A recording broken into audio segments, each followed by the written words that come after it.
నమస్తే. ఇన్నాళ్ళు నన్ను సపోర్ట్ చేస్తూ, ఎంకరేజ్ చేస్తూ మీ ప్రేమని నాకు అందిస్తున్న ప్రతి ఒక్కరికి కృతజ్ఞతలు.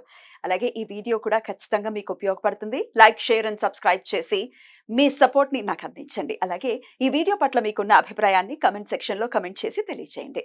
ఇప్పుడు వీడియోని చూద్దాం.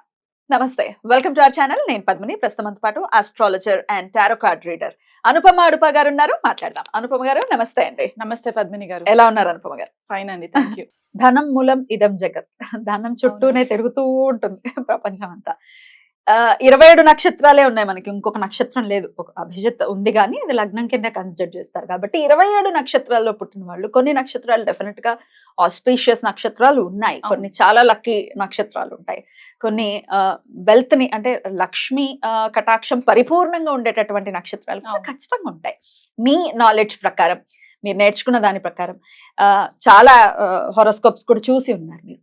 ఏ నక్షత్రాలు లక్ష్మీ కటాక్షాన్ని ఖచ్చితంగా వీళ్ళకు ఉందండి అని ఘంటాపదంగా చెప్పాలంటే ఏ నక్షత్రాలు చెప్తారండి? ఫస్ట్ నక్షత్రాలకి వెళ్ళేదానికంటే ముందు జన్మ జాతకంలో ధనయోగాస్ ఉన్నాయా లేదా అనేది మనం ఫస్ట్ చూసుకోవాలండి. చాలా మంది ఏంటంటే బోల్డ్ అంత డబ్బు సంపాదిస్తున్నామండి, కానీ ఆ డబ్బు నిలకడగా ఉండట్లేదు అని చెప్పేసి మనం చెప్తూ ఉంటారు. అనుభవించలేరు కూడా కొంతమంది అయితే. అంటే ఇప్పుడు చెప్పేది ఏంటంటే, ఇప్పుడు ఫర్ ఎగ్జాంపుల్ ₹1,00,000 ఉన్నాయనుకోండి, నెల జీతం ₹1,00,000 ఉన్నాయి, కానీ ₹1,00,000 కనీసం ఒక 40,000 అయినా 40,000 అయినా సరే సేవింగ్ చేసుకునే పరిస్థితి ఉండాలి. అది వాళ్ళకి వేరే ఫ్యామిలీ మెంబర్స్ నుంచి వస్తున్న ఇన్కమ్ రిసోర్సెస్ అయినా, లేకపోతే వీళ్ళ స్వతహాగా వీళ్ళ చేత డబ్బు నిలకడగా ఉందా లేదా అని చూసుకోవాలంటే ఫస్ట్ మనకి ఆ జాతకం రుణ జాతకమా లేకపోతే ధనయోగాస్ ఎక్కువ ఉన్నాయా అనేది మనకి చాలా ఇంపార్టెంట్. ఎట్లా చూస్తారు ధనయోగం? ధనయోగాస్ మనకి మోస్ట్లీ చూసేది ఏంటి అంటే, మనకి ద్వితీయ భావం చూడాలి, ఇన్కమ్ రిసోర్సెస్ కాబట్టి. ద్వితీయ భావానికి లగ్నానికి ఏదైనా కనెక్షన్ ఉందా, లగ్నాధిపతి ద్వితీయంలో ఉన్నా లేకపోతే ద్వితీయాధిపతి లగ్నంలో ఉన్నా అదొక కాంబినేషన్ అవుతుంది. ద్వితీయాధిపతి పంచమంలో ఉన్నా, పంచమాధిపతి ద్వితీయంలో ఉన్నా, లేదా ఈ ద్వితీయాధిపతి పంచమాధిపతి కలిసి లాభస్థానంలో ఉన్నా, అంటే మనం చేసే పూర్వపుణ్యము మనకు వచ్చే ఇన్కమ్ రిసోర్స్ లాభస్థానంలో గనక ఉంటే అదొక రాజయోగం కిందికి కన్సిడర్ చేయొచ్చు. లాభాధిపతి లాభస్థానంలో ఉండి, ధనాధిపతి ధనస్థానంలో ఉండి, ఏ గ్రహాలకి వీక్షణలు ఏమైనా పడుతుంటే, ఫర్ ఎగ్జాంపుల్ ద్వితీయాధిపతి శని అయ్యి ద్వితీయంలోనే ఉన్నా అక్కడ నుంచి ఆయన 10వ దృష్టి లాభస్థానంలో పడుతుంది కాబట్టి మనం ఏమనుకుంటామంటే శని అసలు మనకి డబ్బు ఇవ్వరు అని అనుకుంటూ ఉంటాం. ఇచ్చేదే ఆయన అవుతారు. ఇప్పుడు ఫర్ ఎగ్జాంపుల్ మన వృషభ లగ్నానికి తులా లగ్నానికి యోగకారక గ్రహ అయిపోతుంది. ద్వితీయంలో ఉన్నప్పుడు స్కార్పియోలో ఉంటారు, వృశ్చిక రాశిలో ఉంటారు, కానీ ఆయన 10వ దృష్టి మనకి సింహంలో పడుతుంది.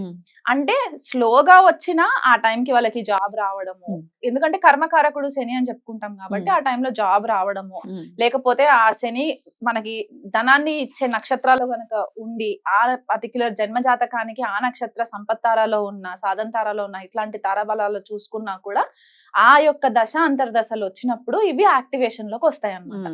సో జనరల్ గా శని ఇవ్వరు, రాహు ఇవ్వరు అట్లా ఏమి ఉండదండి. ప్రతి గ్రహానికి ఆ కేపబిలిటీ ఉంటుంది, ఎంత వరకు ఇవ్వాలి, ఏమి ఇవ్వాలి. మళ్ళీ డిగ్రీస్ లోకి వచ్చేసరికి డిగ్రీ ఎనర్జీని బట్టి, స్ట్రెంత్ ని బట్టి కూడా మనకి డిఫరెన్సియేషన్ అవుతూ ఉంటది అనమాట. సో ఇప్పుడు కాంబినేషన్స్, ఇప్పుడు భాగ్యాధిపతి వెళ్ళి ద్వితీయంలో ఉన్నా కూడా అది కూడా ఒక పవర్ఫుల్ ధనయోగ కిందికి కన్సిడర్ చేస్తారు. దశమాధిపతి భాగ్యంలో ఉన్న, భాగ్యాధిపతి దశమాధిపతి కలిసి లాభస్థానంలో ఉన్న, ద్వితీయ స్థానంలో ఉన్న చార్ట్ చూడంగానే మనకి తెలిసిపోతాయి అనమాట, వీళ్ళ చార్ట్ లో ఇన్ని ధనయోగాస్ ఉన్నాయి, కానీ వర్కౌట్ అవుతుందా లేదా అనేది మళ్ళీ మనకి ఏమైనా మెలిఫిక్ ఎఫ్లుయెన్సెస్ ఉన్నాయా అవి చూస్తాం అనమాట. ఈ ట్రిగర్ పాయింట్స్ ఎప్పుడు ఎక్కువ యాక్టివేషన్ లోకి వస్తాయంటే దశ అంతర్దశలు వచ్చినప్పుడు, లేదా ప్రత్యంతర దశ వచ్చినప్పుడు, గోచార రీత్యా పలానా గురు గ్రహం కానీ శని గ్రహం కానీ ఆ పర్టికులర్ హౌసెస్ లో ట్రాన్సిట్ అయినప్పుడు ఇవి యాక్టివేషన్ లోకి వస్తాయి అన్నమాట. అంటే డబ్బు ఏ రూపంగా వస్తున్నా కూడా వాళ్ళు కూడబెట్టుకునే అంత తెలివి, స్తోమత వాళ్ళకి ఆపర్చునిటీ క్రియేట్ అవుతుంది అనమాట వాళ్ళకి అక్కడ.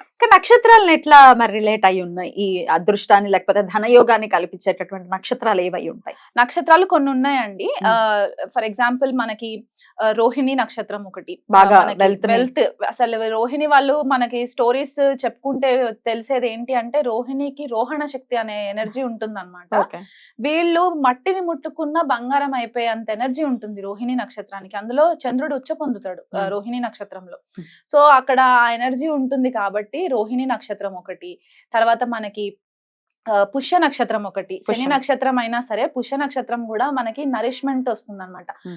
శని నక్షత్రం అని చెప్పుకుంటాము కానీ అధిదేవత పుష్య నక్షత్రానికి బృహస్పతి అవుతారు, గురువు. గురువు అవుతారు. సో అక్కడ గురువు అండ్ శని ఎనర్జీస్ బ్లెండ్ అవుతాయి పుష్య నక్షత్రాలు కాబట్టి ఒక భాగ్యాధిపతి ఒక కర్మాధిపతి నైసర్గిక కాల్పురుష కుండలి ప్రకారం చూసుకుంటే Yeah. పుష్య నక్షత్రం అంటే ఏదైనా నర్చరింగ్ అన్నమాట. వీళ్ళు ఏ కంపెనీలో వర్క్ చేసినా వీళ్ళ బాసెస్ తో కూడా వీళ్ళకి మంచి రిలేషన్స్ ఉంటాయి, ఎదుగుదలకి హెల్ప్ అవుతూ ఉంటది అనమాట. సో పుష్య నక్షత్రం ఒకటి. మళ్ళీ మనకి ఉత్తర ఫాల్గుని ఒక నక్షత్రం మనకి సింహరాశిలో కన్యా రాశిలో పడుతుంది. Hmm. సో ఉత్తర ఫాల్గుని నక్షత్రం జనరల్ గా లక్ష్మీదేవి పుట్టిన నక్షత్రం అని చెప్పి అవును. చెప్తూ ఉంటారు. సో ఉత్తర ఫాల్గుని వీళ్ళకి ఏంటంటే జనరల్ గా మ్యారేజ్ అయిన తర్వాత ఎక్కువ డబ్బు కలిసి వస్తుంది. కలిసి వస్తుంది. అంటే ఉత్తర ఫాల్గుని అమ్మాయి పెళ్లి చేసుకుని అత్తారింటికి వెళ్తే అత్తవారిల్లు ఫ్లరిష్ అవుతుంది అనమాట. బ్యూటిఫుల్. అలా ఒక కాంబినేషన్. మళ్ళీ అనురాధ నక్షత్రం ఒకటి మనకి. అనురాధ నక్షత్రం మళ్ళీ శని నక్షత్రమే అయినా ఆ శని నక్షత్రానికి కూడా మనకి అక్కడ కృష్ణుడు రాధా స్టోరీ కనెక్ట్ అయి ఉంటుంది అక్కడ. సో ఆ ఎనర్జీ ఒకటి మనకి కనిపిస్తూ ఉంటుంది.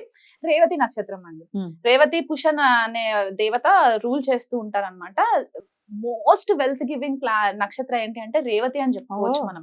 రాహు రేవతిలో ఉన్న రాహు మహాదశ వచ్చిన వాళ్ళు సడన్ గా ఫారెన్ కి వెళ్ళిపోవడము, అక్కడ నుంచి బోల్డ్ అంత డబ్బు సంపాదించుకొని రావడం, శని రేవతిలో ఉన్నా కూడా డబ్బు బాగిస్తుంది అనమాట. సో ఈ నక్షత్రానికి గ్రహాలని బేస్ చేసుకొని మనము కనెక్టివిటీ చూసుకొని అక్కడ ధనయోగాస్ ఏమైనా ఫామ్ అవుతున్నాయా అని చూసుకొని ఆ నక్షత్ర యాక్టివేషన్స్ ఎప్పుడు అని అంటే దశాంతర దశల్లో మనకి కనబడుతూ ఉంటుంది అనమాట. రైట్. ఓకే. ఈ నక్షత్రాలు డెఫినెట్ గా లక్ష్మీ కటాక్షం అయితే ఖచ్చితంగా ఉంటుందని చెప్పుకోవచ్చు. ఉంటుంది. ఒకవేళ లేదండి మీరు చెప్పారు కానీ మాకు ఇప్పటిదాకా అయితే లక్ష్మీ కటాక్షం ఇప్పటిదాకా లేదు, కొంత మేము ఇబ్బందులే పడుతున్నాం అని అంటే ఏమై ఉండొచ్చు దానికి కారణాలు? అక్కడ మళ్ళీ ఏమైనా కొద్దిగా పాపగ్రహాల వీక్షణ ఉన్నా లేకపోతే ఆ పర్టిక్యులర్ ఫర్ ఎగ్జాంపుల్ ఇప్పుడు కేతు రేవతిలో ఉందనుకోండి, కేతు దశ వచ్చింది రేవతిలో ఉన్నారు, అక్కడ కేతు ఏంటంటే జనరల్ గా ఫైనాన్షియల్ అబండెన్స్ ఇవ్వకుండా మోక్ష పదంలో వెళ్ళడానికి స్పిరిచువల్ అప్లిఫ్ట్మెంట్, అది కూడా ఒక రకమైన వెళ్తే కదా. డెఫినెట్లీ. డబ్బు కానీ అదొద్దు జనాలకి. అదొద్దు జనాలకి. ఏకం కదా సో మనం. ఈ డబ్బు ఇంకా బాగా ఫ్లరిష్ అవ్వాలి, డబ్బు రావాలి, తొందరగా రుణాలు తీరాలి. Yeah, yeah. ఈ చెప్పిన కాంబినేషన్స్ జన్మ జాతకంలో ఉండి కూడా అది వర్కౌట్ అవ్వట్లేదు అని అనుకుంటే ఆ పర్టికులర్ నక్షత్రాలకి కొన్ని రెమెడీస్ చేసుకోవాల్సి ఉంటుంది అనమాట. Mhm. ఆ రెమెడీస్ మనము వేరే ఎపిసోడ్ లో మనము వివరంగా. వివరంగా ఏ నక్షత్రానికి ఏ మంత్రం జపం చేసుకోవాలి, ఎలాంటి రెమెడీస్ చేసుకోవాలి, ఎందుకంటే ప్రతి నక్షత్రానికి ఒక వృక్షం కూడా కనెక్ట్ అయి ఉంటుంది కాబట్టి